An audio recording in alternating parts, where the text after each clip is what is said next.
श्री गुरु चरण नमन करूं, कोटिन कोटि प्रणाम। जिनकी कृपा प्रताप से पूर्ण हो सब काम। गुरुमूर्ति के ध्यान से कटे कोटि अपराध। धारे हृदय ऋषि मुनि साधुन प्रीति अगाध। धारे हृदय ऋषि मुनि साधुन प्रीति अगाध। मेरे प्यारे गुरुमुख सज्जनों, महापुरुषों की महिमा बेअंत और अपरंपार होती है। अमृत का वो अनंत स्रोत हैं। अमृत के सागर महापुरुषों के अमृतमय वचन श्रद्धालु प्रेमियों के लिए प्रेरणा स्रोत होते हैं, जिन्हें श्रवण कर आत्मा प्रफुल्लित होती है, दिव्य आनंद में झूम उठती है। पूर्ण महापुरुषों ने समय समय पर श्री मुख से वचन फरमाए हैं। ये वचन हम कलयुग के जीवों के लिए मार्गदर्शन का काम करते हैं। उनके बतलाए गए रास्ते पर चल करके हम अपना जीवन सुखमय बना सकते हैं और अपना लोक परलोक संवार सकते हैं। प्यारे सज्जनों, जिस प्रकार अनेक वर्षों के कठिन परिश्रम के पश्चात हमें दुनियावी डिग्री हासिल होती है, उसी प्रकार ही अनेक जन्मों के पुण्य प्रताप से सद्गुरु की शरण प्राप्त होती है। इतनी कठिनाई और परिश्रम से हाथ में आई हुई इस चीज़ की संभाल करने वाला ही समझदार होता है, क्योंकि ये वो अनमोल वस्तु है जो राजा महाराजाओं के खजाने मिल जाने पर भी प्राप्त नहीं होती। वो कौन सी वस्तु है? धनी धर्मदास जी ने अपनी वाणी में लिखा है, भक्ति प्रभाव मिटी सकल, धर्मदास की पीर, कोटिन जन्म के पुण्य से सद्गुरु मिले कबीर।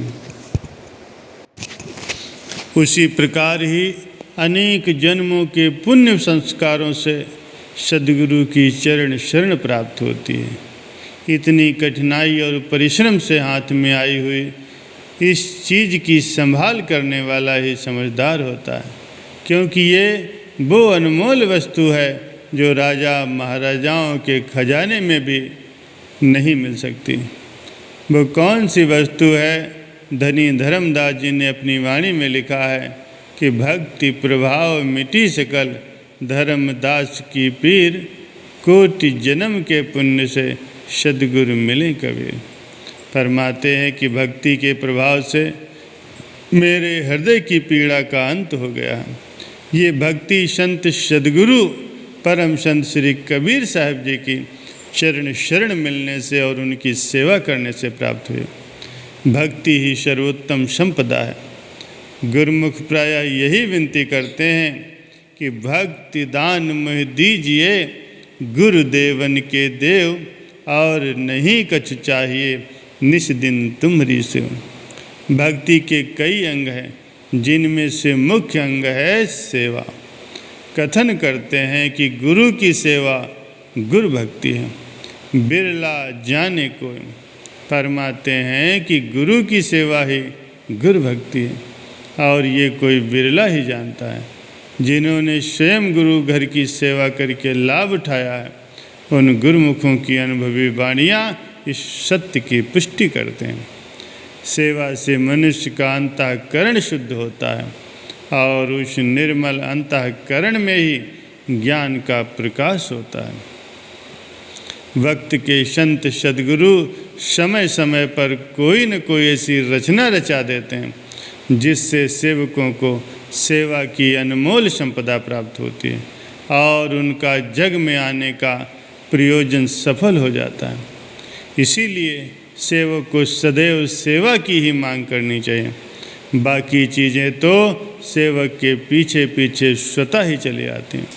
यहाँ तक कि तीनों कालों के स्वामी सद्गुरु भी सेवा से रिझकर अपने सेवकों के वश हो जाते हैं। गुरुवाणी में वर्णन आया है, सेवा करत होय निष्कामी, तिसको होत परापत स्वामी। निष्काम सेवा करता हुआ सेवक एक दिन अपने स्वामी से जा मिलता है और जिसे मालिक मिल गए फिर उसे किस बात की कमी रहे। जैसे जड़ को पानी देने से पत्ते अपने आप हरे भरे हो जाते हैं, वैसे ही सेवा करने से सब फल सहज में ही प्राप्त हो जाते हैं। गुरबाणी में वर्णन आया है, 4 पदार्थ जे कोई मांगे, साध जना की सेवा लागे।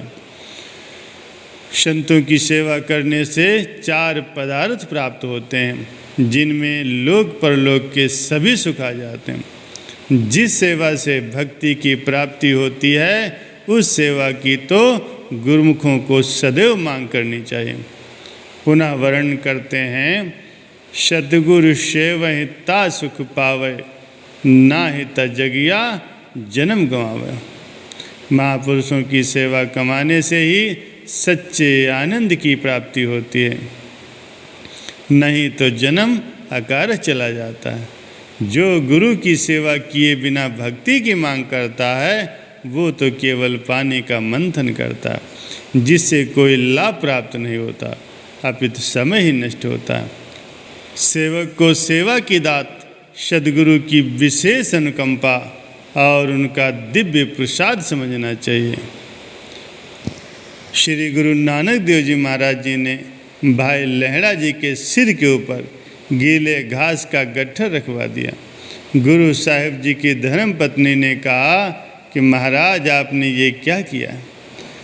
उसके बहुमूल्य रेशमी कपड़ों को कीचड़ से लथपथ कर दिया है। गुरु साहिब जी ने फरमाया कि हमने तो इस पर वो रंग डाला है जो जन्म जन्मांतरों तक नहीं उतरेगा। ये कीचड़ के छींटे नहीं हैं, अपितु केसर के छींटे हैं, जिसका भेद समय आने पर पता चलेगा। संतों की मौज को आम जीव भला कैसे समझ सकता। श्री गुरु अमरदास जी नियम से रात की आखिरी पहर में, जबकि अंधेरा ही रहता है, श्री गुरु अंगद देव जी के स्नान के लिए नदी से गागर में जल भर के लाया करते थे। एक दिन पांव फिसल जाने के कारण वे गागर सहित गड्ढे में जा गिरे। आवाज़ सुनकर वहाँ समीप ही रह रही एक जुलाहिन ने अनायास ही ये कहा कि ये कोई और नहीं, अमरू निथावा ही होगा। लेकिन गुरु साहब जी ने फरमाया कि ये अमरू निथावा नहीं, ये तो बेसहारों का सहारा है, बेआसरों का आसरा है और सारी सृष्टि का मालिक है। उनकी निष्काम सेवा से प्रसन्न होकर के गुरु साहब जी ने उन्हें अनेक वरदान दे डाले। इसीलिए सेवा की अनमोल दात तो सद्गुरु उन्हें प्रदान करते हैं जिन पर उनकी कृपा उतरती है। जिन गुरुमुखों को गुरु घर की सेवा प्राप्त हो जाए, उन्हें अपने भाग्यों की सराहना करनी चाहिए। गुरु दरबार की जो सेवा मिले, उसे बड़े हित चित्त से करके अपने जीवन में लाभ प्राप्त करना चाहिए। नित्य ही सेवा की मांग करते हुए नवीन उत्साह व जी जान से उसे करते हुए अपने मालिक की, अपने सद्गुरु की प्रसन्नता प्राप्त करें और अपने जन्म को सकारत करें।